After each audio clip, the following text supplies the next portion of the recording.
নমস্কার, আমি শুভাশিস। আমাদের একটা গল্প হোক ইউটিউব চ্যানেলে আপনাদের স্বাগত। আজকের গল্প বিভূতিভূষণ বন্দ্যোপাধ্যায়ের কাহিনী অবলম্বনে শান্তিরাম। গল্প পাঠে এবং সমগ্র পরিচালনায় আমি শুভাশিস। বিশেষ সহায়তায় দেবযানী, পোস্টার এবং সাউন্ড এফেক্ট শুভ।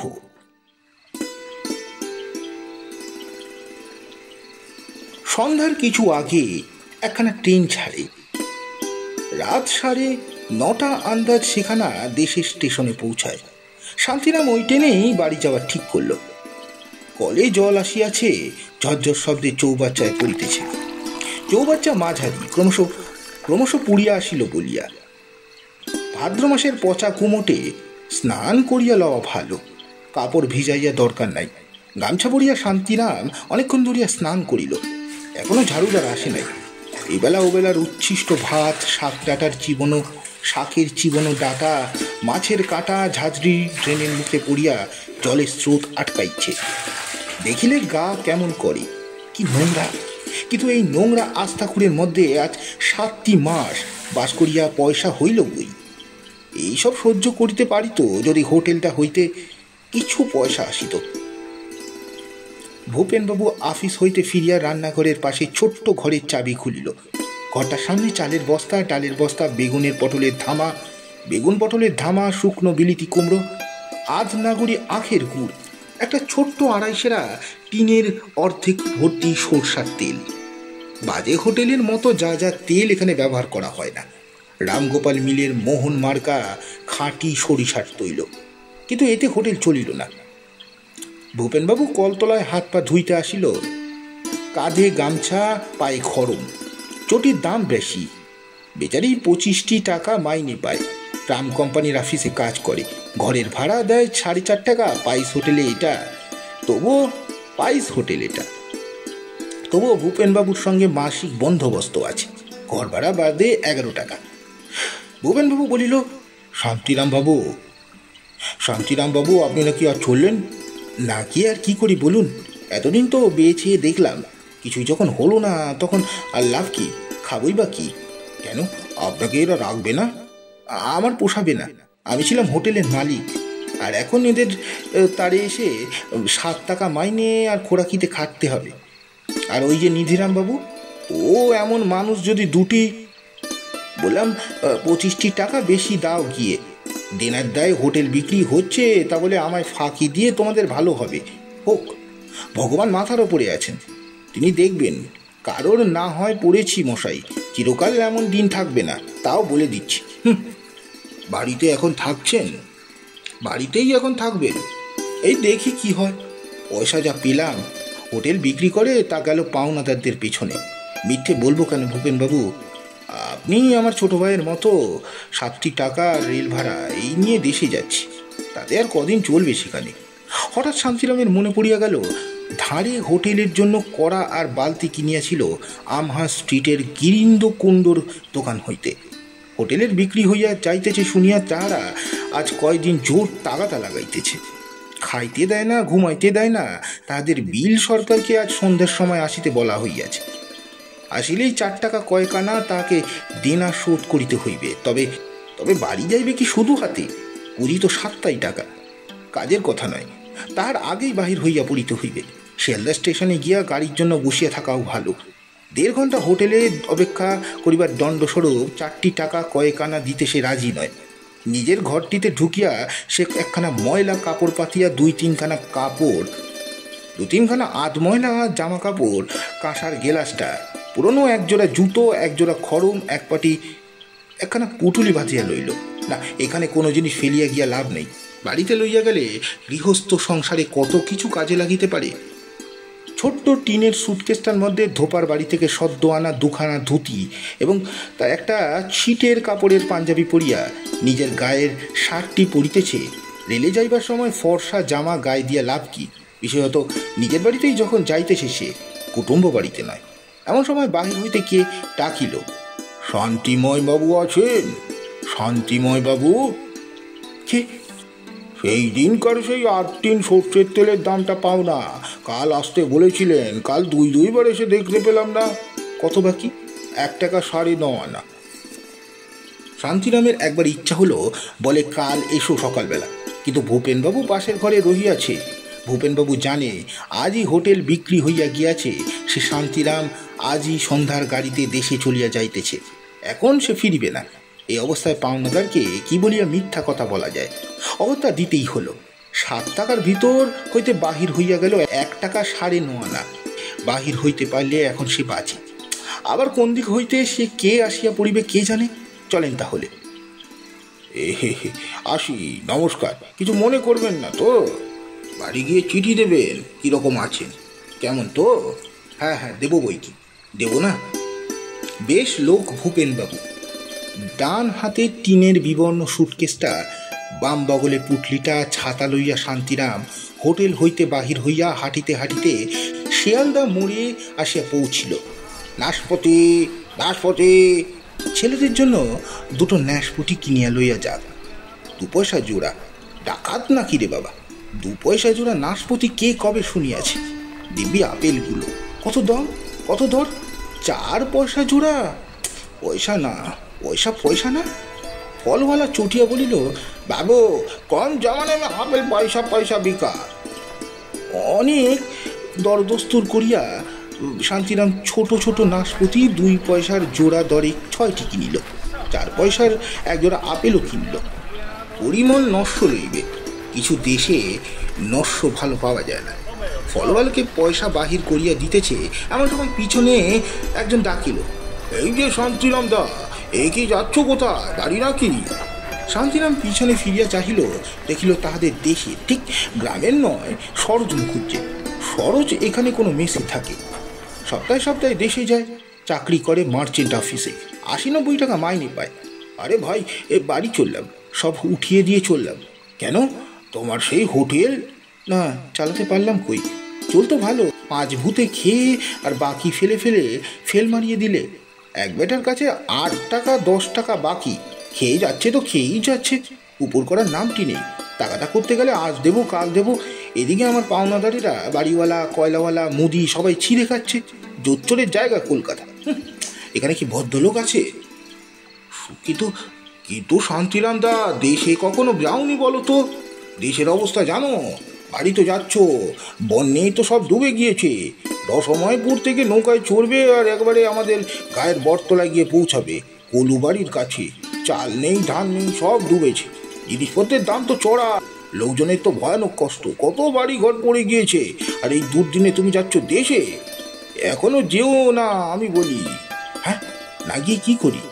এখান থেকে পয়সা উপায়ের চেষ্টা করো, এখানে নানান পথ আছে, দেশে কিছু নেই এক ভিক্ষে ছাড়া। তাই বা দেবে কে? এখানে থেকে বাড়িতে পয়সা পাঠাও, তাদের উপকার হবে। শুধু হাতে বাড়ি গিয়ে কি করবে? আচ্ছা আসি শান্তিরামদা, আসি আসি। বন্যার খবর শান্তিরাম কিছু জানে না। বাড়ির চিঠি পায় নাই আজ 15-20 দিন। চিঠি না পাওয়ার কারণ সে জানে, 3 পয়সার দাম একখানা পোস্টকার্ডের। পাড়াগাঁয়ে লোক নিতান্ত দরকারি খবর না দিবা থাকিলে চিঠির একটা বড় দেয় না। বিশেষত তার সংসারের যা অবস্থা, 3টি পয়সা যেন 3টি মোহর। ট্রেন ছাড়িল, বেলা একদম পড়িয়া আসিয়াছে। স্টেশনের সিগন্যালের লাল সবুজ আলো জ্বলিতেছে, গাড়িতে লোক বেশি নাই। শান্তিরাম এক কোণে বসিয়া জানলার বাহিরে চাহিয়া মাঝে মাঝে বিড়ি টানিতে টানিতে ভাবিতে লাগিল। সরোজ যাহা বলিল তাহাতে বাড়ি যাইবার উৎসাহ তাহার কমিয়া গিয়াছে। সত্যই বটে, 9-10 মাস বাড়ি যায় নাই। সেই অগ্রহণ মাসে বাড়ি যাইতে বাহির হইয়াছিল, স্ত্রীর শেষ সম্বল বালা দুগাছা বিক্রি করিয়া 200 টাকা লইয়া ব্যবসা করিতে আসিয়াছিল সে কলকাতায়। 200 টাকার মধ্যে বাড়ি লইয়া ফিরিতেছে 5 টাকা 6.5 আনা। অবশ্য এই কয় মাস কিছু কিছু খরচ পাঠাইয়াছিল বাড়িতে, কিন্তু গত আষাঢ় মাসের শেষ হইতে আর কিছুই দিতে পারে নাই। দেশে থাকিতে পয়সা উপার্জনের কোনো পথ সে বাকি রাখে নাই। লেখাপড়া তেমন জানে না বলিয়া চাকুরি জোটে নাই, নাই বা জুটিল চাকুরি। ব্যবসা করিয়া বড় লোক হওয়া যায়, চাকুরিতে নয়। গুড়ের ব্যবসা, কাঠ চালানির ব্যবসা, তরকারির চালানির ব্যবসা, এমনকি মাছ চালানির ব্যবসা পর্যন্ত কিছুতেই কিছু হইল না। তার স্ত্রীর বালাজোড়া লইয়া কলকাতায় আসিয়াছিল কোনো একটা ব্যবসা করিতে। অনেকে পরামর্শ দিয়াছিল হোটেল খুলিতে, খারাপ কিছু চলে নাই। দুবেলার লোকজন খাইতেছিল, মন্দ নয়। কিসে কি হইল ভগবান জানেন, খরচ আয়ে আর কিছুতে কুলায় না, এমন হইয়া দাঁড়াইতে লাগিল। বাড়ি ভাড়া বাকি পড়িয়া গেল 3 মাসের। বাড়িওয়ালা শাসাইল জিনিসপত্র আটকাইয়া ভাড়া আদায় করিবে। মুদির দেনা, কয়লাওয়ালার দেনা, তরি তরকারিওয়ালার দেনা, মাছওয়ালার দেনা, দুধওয়ালার দেনা, ঠাকুরের মাইনা বাকি, ঝি চাকুরের মাইনা বাকি। হোটেল চলে কি করিয়া? সর্বশান্ত হইতে হইল, সত্য সত্যই সর্বশান্ত। এতটুকু সোনার গুঁড়া নাই ঘরে যে কয়টি বিক্রি মাত্র সম্বল, এই কয়টি টাকা মাত্র সম্বল।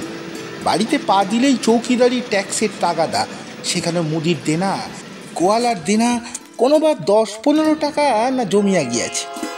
তার উপর দেশের অবস্থা সেরকম শোনা গেল, সব কিছু ডুবিয়া গিয়াছে। জিনিসপত্রের যা চড়া দাম, ধার মেলা দুষ্কর হয়ে উঠবে এই বাজারে। স্ত্রী পুত্র হয়তো বা উপবাসে দিন কাটাইতেছে। নীরদা কত আশা করিয়া আছে পূজার সময় আর 3-7 বাকি। স্বামী কলকাতা হইতে সকলের জন্য নতুন কাপড় টাকা করি লইয়া বাড়ি ফিরিবে। নীরদাকে একদিনের জন্য খুশি সে করিতে পারে না। বিবাহ করিয়া পর্যন্ত অভাব অভাব অভাব, আর ঘুচিল না কোনোদিন। অদৃষ্ট, তার অদৃষ্ট না নীরদার অদৃষ্ট, না দুজনেরই। দেশের স্টেশনে নামিয়া সহযাত্রীদের মুখে শুনিল পায়ে হাঁটিয়া গ্রামে পৌঁছানো যাইবে না। মাতুগঞ্জের বড় বিল ভাসিয়া রাস্তার উপর 1 কোমর জল। এত রাত্রে নৌকাই বা পাওয়া যায় কোথায়? চিলমারির নবীন কল তাহার মুদির দোকানের জন্য কলকাতার মাল কিনিতে গিয়াছিল। সে 3 গ্রোস দেশলাই আর 2-3টি মিছরির কুদো লইয়া বড় বিপন্ন হইয়া পড়িয়াছে। এই যে দাদা ঠাকুর, কলকাতা থেকে এলেন বুঝি? এই গাড়িতেই এলেন? কই দেখিনি তো। এখন কি করে যাই বলুন তো? একটা লোকও তো নেই এই স্টেশনে। নৌকা থাকবার কথা ছিল, কই কাউকে তো দেখছি নে। আপনিও তো যাবেন, ওদিকে তো জলে জলাময়। একজন কুলি তাহাদের জিনিসপত্র ঝাঁকায় ঝাঁকায় লইয়া যাইতে রাজি হইল। কুলিটার মুখে শোনা গেল স্টেশন ছাড়াইয়া যে বড় মাঠ, কিছুদূর গেলে সেই মাঠের ধারে জেলেদের নৌকো ভাড়ার জন্য মজুদ আছে। মাঠ জলে ভাসিয়া সমুদ্রের মতো দেখাইতেছে, শুধু বাবলা গাছ আর অন্যান্য গাছপালার খানিকটা জাগিয়া আছে মাত্র। শান্তিরাম অবাক হইয়া চারিদিকে চাহিয়া চাহিয়া দেখিতে লাগিল। বলিল, নবীন, এরকম বন্যা তো আমাদের জ্ঞানে কখনো দেখিনি।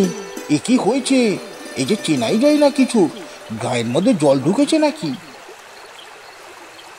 বাড়ি পৌঁছাতে রাত 11টা বাজিয়া গেল। সবাই ঘুমাইয়া পড়িয়াছে। শান্তিরাম ছোট ছেলের নাম ধরিয়া ডাকাডাকি করিতে নীরদা উঠিয়া তাড়াতাড়ি ঘরের দৌড় খুলিয়া বাইরের রোয়াকে আসিল। রং ফর্সা, রোগা চেহারা।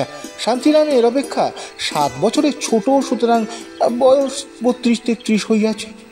মাথার চুল সামনের দিকে অনেক উঠিয়া গিয়াছে, মুখের লালিত্য ভাব অনেক দিন নষ্ট হইয়াছে। পরনে লাল পাড় ময়লা শাড়ি, চুল বাঁধা। পরন পরিচ্ছদের মধ্যে এতটুকু পারিপাট্য নেই। অতিরিক্ত পান দোক্তা খাইয়া দাঁতগুলো কালো। এত রাত্রিরে কোন গাড়িতে এলে? দাও, এগুলো আমার হাতে দাও। বাবা, এত জিনিসপত্র, ভেবেই মরছি। শতুরাজ 3 দিন ধরে জ্বর আর পেটের অসুখ। বলুর একটা ফোড়া হয়ে কষ্ট পাচ্ছে। ভাবছি আজকালের মধ্যে একটা পত্তর দেব। এইদিকে, তার উপর তো এইদিকে চারিদিকে জল, তার উপর চারিদিকে জল। হাট বাজার করে এনে দেবার লোক পাচ্ছি না। এই জল পেরিয়ে কে আমার জন্য চিলেমারি থেকে জিনিস কিনে এনে দেবে? এলে বাঁচলাম, কি আতান্তরে যে পড়েছি। তার উপর এদিকে হাতে। ও বলু, কি বলছি শোন। এই যে যাই, চেঁচিও না। এই যে যাই, চেঁচিও না। কে এসেছে দেখ। তোমার শরীর ভালো আছে? এতে আপেল আর নাশপাতি আছে। শত্রুগুলোকে দাও, খুকিকে দাও। এই লেমন জুস, কলার আর কমলা লেবু। খুকি ভালো আছে তো? চলো ঘরে। দাঁড়াও, একটু আলোটা আনি, ঘরে অন্ধকার। সামনে সব শুয়ে আছে, মারিয়ে চটকে দেবে। খানিক পরে শান্তিরাম সুস্থ হয়ে বসে তামাক খাইতেছে। ছেলেমেয়েরা তাকে ঘিরিয়া বসিয়া কেহ আপেলের টুকরা, কেউ লবণ জুস খাইতেছে। নীরদা স্বামীর জন্য ভাত চড়াইতে গিয়াছে রান্নাঘরে। নীরদা নিশ্চয় ভাবিয়াছে সে না জানি কত টাকা লইয়া ঘরে আসিয়াছে। নীরদাকে কিছু বলা হইবে না, এখন না বলাই ভালো, মিথ্যা আশায় রাখায় লাভ কি। নীরদার মুখে আনন্দ আর উৎসাহ যেন ধরিতেছে না, কষ্ট হয় বলিতে। নীরদা যা ভাবছ তা নয়, আমার হোটেল বিক্রি করে দিয়ে চলে এলুম, সর্বশান্ত হয়ে গিয়েছে। তোমার সে বালা গিয়েছে, তার টাকাও গিয়েছে, 5 টাকা 6.5 আনা মাত্র হাতে অবশিষ্ট আছে। এ কথা বলিতেও কষ্ট হয়। নীরদাকে কোন সুখটা দিয়েছে সে জীবনে। নীরদা ভাত চড়াইয়া দিয়া তারপর ঘরের মধ্যে আসিল, বলিল, পুজোর আগে আবার যাবে বুঝি? তাই এই যাবে আবার আসবে, বিছে বিছে পয়সা খরচ, একেবারে আর 2 দিন দেরি করে দুর্গাপুজো পর্যন্ত থেকে যাও। ওদের কাপড় চাপড় এনেছো নাকি? শান্তিরাম একবার ভাবিল, নীরদা কিচ্ছু নেই, সব গিয়েছে, তোমার বালা জোড়াটাও সব উড়িয়ে দিয়ে এলাম, একেবারে হাত খালি। পুজোর কাপড় চাপড় তো দূরের কথা, তোমাদের খেতে দেবো কোত্থেকে তাই ভেবে। তবু আজ 8 মাস পরে বাড়ি আসিয়া তাহার কি ভালোই লাগিতেছিল। কলকাতায় হোটেল খুলিয়া থাকা সে এক অন্য ধরনের জীবন। এই কয় মাস তাহা ভালো করিয়া সে বুঝিয়াছে। কখনো সে ঘর ছাড়া হয় নাই, তাহার পক্ষে একাভাবে নির্বান্ধব স্থানে থাকা কি ভালো লাগে? এ তাহার নিজের বাড়ি, সকলের পাশে সকলের সাথে থাকে। এখানে নীরদাও আছে, সতু, বুলি, খুকি, পিসিমা সবাই আছে। পাশের বাড়িতে দুর্গাদাস কামার, নিতাই কামার সবাই তাহার আপন। নিতাই তাহার ছেলেবেলার বন্ধু, লেখাপড়া শেখে নাই, পৈতৃক বৃত্তি দা বাঁধানো, লাঙলের ফলা পুরানো অবলম্বন করিয়াছে। তাকে সে কতদিন দেখে নাই। নিতাই কামারের দোকান ঘরের জামরুল গাছের তলায় ছাওয়ায় বসিয়া তামাক খাইতে খাইতে নিতাই আর কামার দোকানের সমাগত লোকজনের সঙ্গে বেগুন কুমড়োর গল্প করতে যে কি সুখ, তার তুলনায় হোটেল। কাল নিতাইয়ের সঙ্গে সকালে দেখা করিতেই হইবে। শান্তিরাম খাইতে বসিল। হ্যাঁ গা, পূজা অবধি থাকবে তো? হ্যাঁ। তা কাপড় জামা ওদের কলকাতা থেকে আনলে না কেন? এখানে তো দর বেশি। দর? হ্যাঁ, তা বেশি। হোটেলে দেখাশোনা করবে কে এখন? শান্তিরাম কিছুক্ষণ চুপ করিয়া থাকিয়া বলিল, হোটেল নেই। নীরদা বিস্ময়ের সুরে বলিল, হ্যাঁ নেই? তবে অন্য কোনো কি? কেন, এই সেদিন তো চিঠি লিখলে হোটেলের কাজ ভালো চলছে। শান্তিরাম বলিল, চলছিল তো ভালোই, তারপর কিসে থেকে কি হলো, কেবল দেনা বাড়তে লাগলো, বিক্রি হয়ে গেল দেনার দায়। সেই বালাজোড়াটা আছে তো, এনেছো সঙ্গে? নীরদায় সেই প্রশ্ন করিয়া বড় বিপদে ফেলিল। এই ধরনের প্রশ্ন না করিয়া যদি বলিত, সে বালা গোছা ঘুচিয়ে দিয়েছ তো, তাহলে উত্তর দেওয়াটা সহজ হইত। সে বালা ঘুচিয়ে দিয়েছে, মিটিয়া গেল। এতখানি আশা ভরা প্রশ্নের উত্তর তাহাকে এখনো না। সংসার করা এত বিপদ জানিলে সে বিবাহ করিত না। বিবাহ সে ইচ্ছা করিয়া করেও নাই। স্বর্গীয় পিতৃদেব বাঁচিয়া থাকিতে পুত্রবধূর মুখ দেখিবার দুর্নিবার আকাঙ্ক্ষায় 19 বছরের ছেলে শান্তিরামের বিবাহ দিয়া যান 12 বৎসর বয়সে নীরদার সঙ্গে। বালা কোথায় নীরদা? বালা বিক্রি করেই তো হোটেল খুলেছিলাম। নীরদা হঠাৎ নিজের গালে চর মারিতে মারিতে বলিল, ও মা, আমার কি হবে? ও মা, আমার কি হবে? শান্তিরাম বিরক্ত হইয়া বলিল, আহ আহ, কি ছেলে মানুষই করো, থামো। ছেলেমেয়েরা কাঁদিয়া উঠিল। শান্তিরামের ভাত খাওয়া হইল না। সে ভাত ফেলিয়া উঠিয়া নীরদার হাত ধরিল। স্বামী স্ত্রীতে তুমুল ঝগড়া বাঁধিয়া গেল। নীরদাকে শান্ত করিতে শান্তিরামের সময় লাগিল। মেয়ে মানুষকে বোঝানো দায়। অনেকক্ষণ পরে নীরদা কিছুটা প্রকৃতিস্থ হইল। চোখ মুখে জল দিয়া আসিয়া বলিল, তোমার খাওয়া হলো না, আরো 2টো ভাত আছে, বেড়ে নিয়ে আসি। না থাক, শোয়া যাক এখন।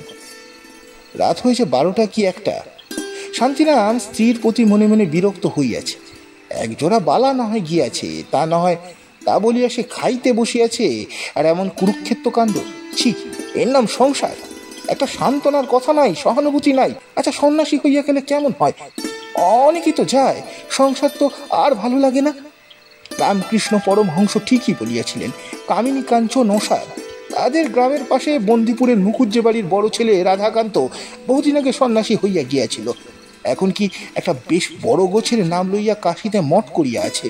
বহু শিষ্য সেবক, দুধ ঘি খায়, কোনো কষ্ট নাই, পায়ের ওপর মোহর প্রণামী, দিব্যি আছে। আর সংসার করিলে তাহারও দশা এইরকম হইত। ছেলে বলে লইয়া জড়াইয়া মরিতে হইত একদিন। কামিনী কাঞ্চন সত্যই অসার। নীরদাও স্বামীর ওপর বিশেষ সন্তুষ্ট হইয়া উঠিল না। শুইয়া শুইয়া ভাবিতে লাগিল, বালা জোড়াটা একমাত্র সম্বল ছিল। এই তো সংসারের ছিলি, তাহার বাবার দেওয়া বালা, শ্বশুর বাড়ি। তা হইলে ভাবনা থাকিত না। এক কুচো এখনকার সোনা কোনোদিন অঙ্গে ওঠে নাই। কি বিবাহ দিয়েছিলেন বাবা, অকর্মণ্য। আসল কথা, এই অকর্মণ্য স্বামী। কত পুরুষ মানুষ কত কাজ করিয়া পয়সা রোজগার করিতেছে, গরিব অবস্থা হইতে বড় লোক হইতেছে, আর তাহার স্বামী যাহা ঘরে আছে বা ছিল তাহা ঘুচাইয়া নিশ্চিন্তে হইয়া বাড়ি ফিরিয়া আসিল। বড় লোক হইতে সে চায় না, কিন্তু এই 2 বৎসরে বাজারে ছেলেপিলেদের মুখে অন্ন দিতে হইবে তো। এমন লোকের বিবাহ করাই উচিত হয় নাই। বিবাহের শখ আছে, স্ত্রী পুত্র পুষিবার ক্ষমতা নেই। শেষ রাতে ভয়ানক বৃষ্টি আসিল। ফুটা ছাদ দিয়া নানা স্থান হইতে জল পড়িতে লাগিল। নীরদা ছেলে মেয়েদের লইয়া সরিয়া বসিল, বিছানা পাতিল। স্বামী মশারি ভিজিতেছিল দেখিয়া তাহাকে উঠাইল। শান্তিরাম কাঁচা ঘুম ভাঙিয়া যাওয়াতে উঠিয়া বিছানার উপর বসিয়া বলিল, আহ কি? মশারি ভিজছে, ওঠো ওঠো, বৃষ্টি পড়ছে, বড্ড বৃষ্টি পড়ছে। নীরদা মশারি খুলিয়া কোণের দিকে লইয়া গিয়া আবার খাটাইতে লাগিল। শান্তিরাম বিরক্ত মুখে বিছানায় বসিয়াছিল। কেরোসিনের টেমির মৃদু আলোয় নীরদার দিকে চাহিয়া দেখিল। নীরদা দেখিতে যেন বুড়ি হইয়া গিয়াছে এরই মধ্যে। বিবাহের পর প্রথম কয়েক বছর ছিল সুন্দর দেখিতে। সে কি রং, সে কি চেহারা! কয়েক বছরের মধ্যে যেন ভোজবাজির মতো উড়িয়া গেল। ঠিক তেমনি ভালোবাসাও কি এখন আছে?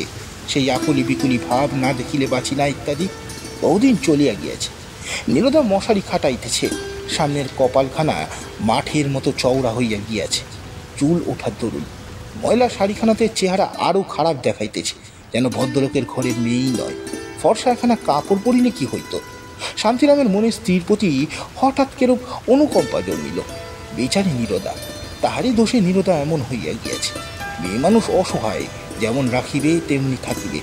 পড়াও না শান্তিপুরী ফরাসডাঙ্গার জরিপার শাড়ি, চড়াও না মোটর গাড়িতে। এমন চড়িবে যখন, সাজসজ্জা করিবে, ইহার দোষ কি? না, কাল উঠিয়া কোনো চেষ্টা চরিত্র ঠিক করতে হইবে। হাত পা হারাইলে চলিবে না। নীরদা বলিল, পান দেব? পান খাবি? না, 1 গ্লাস জল দাও বড়। তামাকের পাত্রটা কোথায় রেখেছ? টিকেগুলো জলে না পড়ে। তামাক খাবে নাকি? সাজবো? না থাক, তুমি জল দাও, তামাক আমি সাজছি। তামাক টানিতে টানিতে শান্তিরাম বলিল, এখানে আর কত দিনা হয়েছে? তা 15-16 টাকা কেষ্টর দোকানে বাকি আছে। রোজ টাকাটা করে, বলেছিলাম পুজোর সময় বাড়িতে এসে একবার নিও। 15-16 টাকা? এত ধার জমলো কি করে? নীরদা একটু ঝাড়ের সহিত বলল, জমবে আর কি করে? 4 মাসের যে বাড়িতে হাত উপর করনি, সে কথা মনে আছে? চালাচ্ছি কি করে তবে? তবুও আমার কথায় চাল ধার দেয়, নইলে পাড়ায় ধার দেওয়ার দোকান থেকে বন্ধ করে দিয়েছে। এই কথাটি শান্তিরামের দুর্ভাবনা আবার বাড়িয়ে দেয়। 1 টাকা যাহার কাছে একটা মোহর, বর্তমানে তাহার মুদির দোকানে 15-16 টাকা বাকি। না শোধ করিতে হইলে, না শোধ করিলে অবশ্য চলে এবং চলিত, কিন্তু বর্তমান অসহায় অবস্থায় দোকান হইতে ধারি জিনিসপত্র না লইলে চলবে না, এবং লইতে গেলে পূর্বের দেনার কিছু অংশ শোধ করিতেই হইবে। নীরদা বলল, শুই পড়ো এখন, ভেবে আর কি হবে, যা হবার হবে। নীরদার এই কথাটা শান্তিরামের বেশ লাগিল। নীরদার মনে ভালোবাসা আছে। দুঃখ হোক কষ্ট হোক, নীরদার মুখখানা দেখলে তবুও অনেকটা শান্তি। নীরদা বলিল, ওগো শোনো, তোমাদের গায়ে পশুপতি মুখুজ্জি কে ছিল? পুকুর ধারে ওই যে বড় দোতলা বাড়িটা, ওই তো আমার বিয়ে পর্যন্ত পড়েই আছে ওইভাবে। ওই বাড়ির লোক এসেছে আজ। পুকুর ঘাটে গিয়ে দেখি গাড়ি করে নামলো একজন ছোকরা, এক 16-17 বছরের মেয়ে, এক বুড়ি, বোধহয় ওদের মা। মেয়েটা আইবুড়ো, দেখতে বেশ। ওরা পশ্চিমে থাকতো না? শান্তিরাম বলিল, পশুপতি দাদার বাড়িতে? তা হবে। পশুপতি দাদা তো মারা গিয়েছেন আজ 7-8 বছর। তার ছেলে শুনেছি ইঞ্জিনিয়ার। এতকাল পরে দেশের কথা মনে পড়েছে বোধ হয়। লখনৌ না কানপুর কোথায় থাকে। কোনো জন্মে তো আসতে দেখিনি। বাড়িটা কি ভাঙাচোরা গো, থাকবে কি করে বাড়িতে? পরদিন সকালে শান্তিরাম বাহিরের ঘরে বসিয়া আছে। এমন সময় 25-26 বছরের একজন সুদর্শন যুবক আসিয়া তাহাকে প্রণাম করিয়া বলিল, কাকা চিনতে পারেন? শান্তিরাম বুঝিল এটি পশুপতি মুখুজ্জের ছেলে, যাহার কথা রাত্রে হইয়াছিল। বলিল, এসো বাবা এসো। তোমার খুড়িমা বলেছিলেন কাল এসেছ তুমি। তোমার বাবার সঙ্গে আমার যথেষ্টই। আহা, পুণ্যাত্মা লোক। তোমাদের রেখে স্বর্গে চলে গিয়েছেন। বসো বসো বাবা, বসো। বৌদিও এসেছেন নাকি? না, মায়ের শরীর ভালো না, সঙ্গে এসছেন আমার এক সম্পর্কের মাসিমা। আমি কখনো গায়ে আসিনি, কাউকে চিনি নে, সকলের সঙ্গে আলাপ করে বেড়াচ্ছি। দেখুন, এই বাপ ঠাকুরদার দেশ, অথচ কাউকে চিনি নে। বাড়িটা নষ্ট হয়ে গিয়েছে একবারে। কাল সারা রাত্রির বিছানায় জল পড়েছে। সঙ্গে আমার বোন আছে, ওকে নিয়ে এলাম। এবার ম্যাট্রিক দেবে, কলকাতায় মামার বাড়ি থেকে পড়ে। বেশ বেশ, খুব ভালো বাবা, যাবে বই কি। তোমরা গায়ের রত্ন, না এলে গেলে কি হয়? দেখছো তো গায়ের অবস্থা। এমন সোনা চাঁদ ছেলে সব থাকতে আমরা যে কি কষ্ট পাচ্ছি দেখো গায়ে থেকে। তোমার নামটি কি বাবা? যুবকটি বলিল, আগে আগে আমার নাম সুশান্ত, আমার বোনের নাম চিন্ময়ী, চিনু বলে ডাকি। আপনার কাছে যে জন্য এলুম তা বলি। বাবা আমাদের হাতে কিছু টাকা দিয়ে বলেছিলেন ঠাকুরদার নামে গায়ে একটা পুকুর কেটে প্রতিষ্ঠা করবার জন্য। আজ 7 বছর বাবা মারা গিয়েছেন, কিন্তু নানা কারণে আমাদের গায়ে আসা ঘটেনি। তাই এবার ভাবলাম যাব, কাজটা সেরেই আসি। আমাদের বাড়ির সামনে যে পুকুরটা রয়েছে ও তো একবারে মজা, ভাবছি ওটাকে কাটাবো। পাড়ার লোকেদের জল খাবার সুবিধে হয় তাহলে। তাই পুকুরে আপনার অংশ আছে শুনলাম। আমি অন্য সব অংশীদারের কাছে গিয়েছিলাম, তারা সব রাজি। এখন যদি আপনি অবশ্য ন্যায্য দাম দেব, সকলকে দেব। শান্তিরাম বলল, এ আর কি বাবা, খুব ভালো কথা। তোমার খুড়িবার সঙ্গে একবার পরামর্শ করে ও বেলা কি হয় বলবো। যুবক চলিয়া গেল। শান্তিরাম স্ত্রীকে ডাকিয়া বলিল, এই শোনো শোনো, এবারে অকুল ভাবিতেছিল, একেবারে অকুল ভাবিয়াছিলাম, একটা কুল দেখা দিয়েছে। তারপর পুকুরটার ব্যাপারে বর্ণনা করিয়া বলিল, এই মজা এদো পুকুর পড়ে আছে শ্যাওলা হয়ে, কখনো কিছু তো হয় না। যা পাও 25টা টাকাও তো দেবে, ভগবান জুটিয়ে দিয়েছেন। ভালোই ভালোই চুকে গেলে 5 পয়সার হরিলোট দিও। হ্যাঁ। দুপুরের পর পশুপতি মুখুজ্জের মেয়েটি শান্তিরামের বাড়ি বেড়াইতে আসিল। নীরদাকে প্রণাম করিয়া বলিল, কাকিমা, আপনার সঙ্গে আলাপ করতে এলাম। নীরদা কাঁথা সেলাই করিতেছিল। তাড়াতাড়ি উঠিয়া মেয়েটির চিবুক ছুঁইয়া আদর করিয়া কহিল, এসো মা, এসো এসো, বসো। গরিব কাকার বাড়ি, তোমার মা কোথায় বসাই, তোমার মা কোথায় বসাই, এই আসনখানাতে বসো মা। দুজনের ভাবসাব খুব শীঘ্রই হইয়া গেল। মেয়েটি বেশ সুশ্রী, সারা দেহে একটা গতির হিল্লোল, ছিপছিপে গরম, মাথায় একরাশ চুল, একটু নামাইয়া এলানো খোপা বাঁধা, সাদাসিধা ধরনের শাড়ি ব্লাউজ পরনে, হাসি ছাড়া কোনো কথা কহিতে পারে না মেয়েটি। নীরদা বলিল, তোমার দাদা এসেছিল ওবেলা তোমার কাকার সঙ্গে দেখা করতে। শুনলাম বড় ভালো ছেলেটি। তুমি স্কুলে পড়ো শুনলাম। কি পড়ো? ক্লাস 10-এ পড়ি, এবার ম্যাট্রিক দেব। তোমার মা এলেন না কেন? কখনো তো তাকে দেখিনি। আর তার শরীর ভালো না, বিছানা থেকে উঠলে মাথা ঘোরায়, কোথাও বেরোতে পারেন না। আহা, তার দেখাশোনা কে করেন? তোমার দাদার বিয়ে হয়েছে? না, দাদা বিয়ে করবে না, এখন দেশ সেবা করবে। যারা লেখাপড়া জানে না তাদের লেখাপড়া শেখাবে, এইসব দিকে মন। দেশের কাজ করবে বলে পাগল, অন্য ধরনের মানুষ দাদা। দাদার কথা বলিবার সময় মেয়েটির চোখের দৃষ্টি স্নেহ ও শ্রদ্ধায় নম্র হইয়া উঠিল। ক্ষণে ক্ষণে ইহার মুখের চেহারা যেন বদলাইয়া যাইতেছে। ভারী জীবন্ত চোখ মুখ। এইসব পাড়া গায়ে নীরদা কখনো এইসব মেয়ে দেখেই নাই। অনেকক্ষণ বসিয়া এই গল্প সে গল্প করিবার পর মেয়েটি উঠিতে চাহিলে নীরদা বলিল, চিনুমা, গরিব কাকিমার বাড়ি এসেছে, যদি কিছু না খেয়ে তো যেতে পারবে না। এসো, বসো, একটু হালুয়া করে আনি। চিনু বলল, মুড়ি নেই কাকিমা? মুড়ি খেতে বড় ভালোবাসি। নীরদা খানিকটা মুড়ি মাখিয়ে আনিয়া বলিল, তুমি কি মুড়ি খেতে পারবে মা? সেই জন্য তো দিতে ভরসা করিনি, আমি নিজে মুড়ি ভাজি। সঙ্গে সঙ্গে তার মনে হইল মুড়ির ধান ফুরাইয়াছে, অথচ কিনিবার পয়সা নাই। আর 2 দিন পরে চিনু আসিলে তাকে মুড়ি দিবার সামর্থ্য পর্যন্ত থাকিত না। মান সম্ভ্রম কি করিয়া বজায় থাকে এই সংসারে পুরুষ মানুষ এমন অকর্মণ্য। চিনু সেদিন গেল। পরদিন সকালে আবার আসিয়া প্রায় 1 ঘণ্টা 2 নীরদার সঙ্গে কাটাইয়া গেল। ভারী অমায়িক বিয়ে। এতদিন সংসারের যত তরকারি সব বটি পাতিয়া বসিয়া বসিয়া কুটিয়া দিতে লাগিল। নীরদার কোনো বারণ শুনিল না। পাড়ার অন্য সকলের বাড়িতে চিনু ততটা যায় না, যত এখানে আসে। নীরদাকে তাহার কি এক ভালো লাগিল সেই জানে। দিনে অন্তত 2বার তার আসা চাই। নীরদার তাকে বেশ ভালো লাগে। দিন 10-12 পরে একদিন শান্তিরাম স্ত্রীকে বলিল, শুনেছ, আমার অংশের দাম ধার্য হয়েছে 32 টাকা। আশা করিনি এত হবে। সবাই যা দর নিয়েছে আমিও তাই নিলাম। নীরদা অবাক হয়ে বলল, সে কি গো, এই এক মজা ডোবা 32 টাকার অংশ হলে 6 অংশের জন্য সুশান্তকে 200 টাকা দিতে হবে? তা হবে বই কি, ঠাকুরদার নামে পুকুর প্রতিষ্ঠা করবার গরজ আছে, টাকা খরচ করবে না। নীরদা গম্ভীর মুখে বলিল, এই শোনো, একটা কথা বলি, তুমি ও টাকা নিতে পারবে না, ছেড়ে দাও এমনি। শান্তিরাম অবাক হইয়া বলিল, হ্যাঁ, এমনি ছেড়ে দেবো কেন? বেশ তো তুমি। নীরদা বলল, চিনু আমাকে বড় ভালোবাসে, এখানে ছাড়া সে কোথাও যায় না, আসে না। দুটো চাল ভাজা দিই, তাই হাসি মুখে বসে বসে খায়। মেয়ের মতো মায়া হয়ে গেছে ওর ওপর।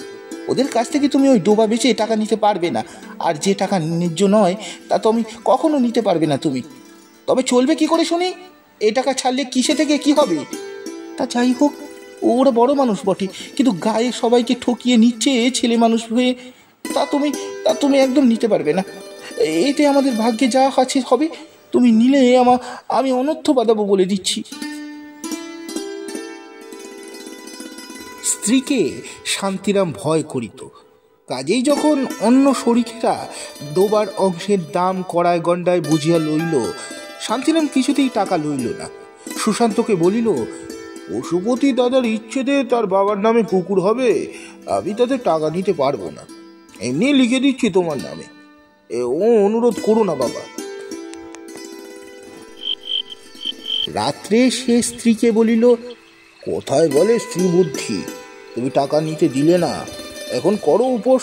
32 টাকায় 2 মাস ভাবতে হতো না। এখন আমি কোথা থেকে কি করি? এই পুজো আসছে সামনে, অন্তত ওদের ভাত কাপড় তো কিনে দিতে পারতাম। নীরদা বলল, ফাঁকি দিয়ে টাকা আদায় করে সে টাকায় আমার ছেলে মেয়ে কাপড় পরবে না, তা কিনতে হবে না। ওরা কাপড় এবার না পরবে না। যেমন চিনু তেমনি ওর দাদা, ওরা ছেলে মানুষ, ওদের কাছ থেকে দাম দিয়ে অন্যের যে টাকা আদায় করে কদিন খাবে? হ্যাঁ, বেশ করেছ, ছেড়ে দিয়েছ।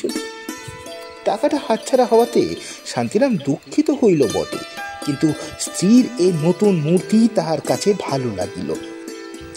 সোনার বালার শোকে স্ত্রীর যে মূর্তি সে দেখিয়াছিল, ইহা তাহার বিপরীত। নীরদা না, বেশ লোক। এই জিনিস যে আবার নীরদার মধ্যে আছে। বলিল, শোনো, ও পাড়ার মহেশ দাদা তো এক শরিক, আমায় ডেকে পরশু বলেছে, হ্যাঁ হ্যাঁ হ্যাঁ, তোমার নাকি 32 টাকা করে অংশ ধার্য করেছো, আমি আমার অংশ 55 টাকার কমে দেব না। ওদের গরজ পড়েছে, বড় লোক যা চাইবে তাই দিয়ে দেবে। ও খাস ব্রহ্মোত্তর সম্পত্তি, ছাড়বো কেন অত সহজে? সত্যি বলতে, সত্যি যা বলেছ, সুশান্তকে ভালো মানুষ পেয়ে ওরা দম দিয়ে টাকা আদায় করছে।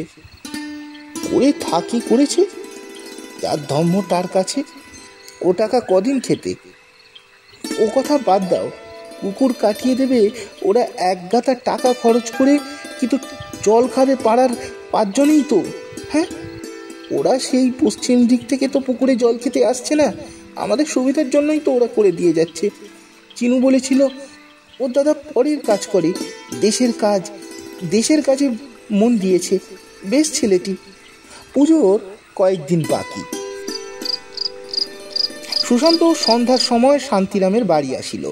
বলিল, কাকা, আমরা কাল চলে যাচ্ছি পশ্চিমে, আমাদের ছুটি ফুরিয়ে গেছে।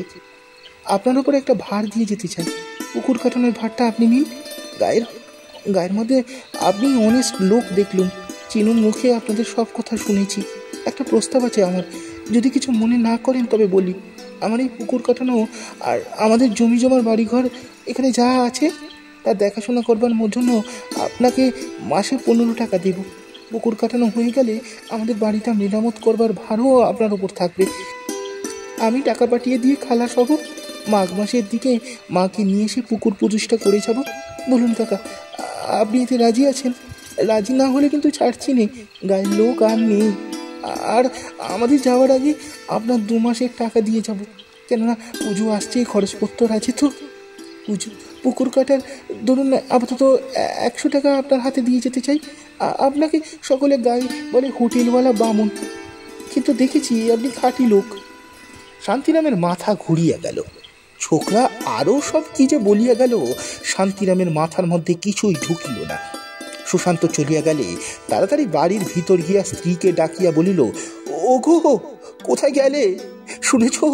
শোনো শোনো। নীরুদা সব শুনিয়া হাসি মুখে বলিল, স্ত্রী বুদ্ধি বলেছিলে যে, আমার বুদ্ধি নিয়ে চলো, আমার বুদ্ধি নিয়েই চলো, চলো একটু।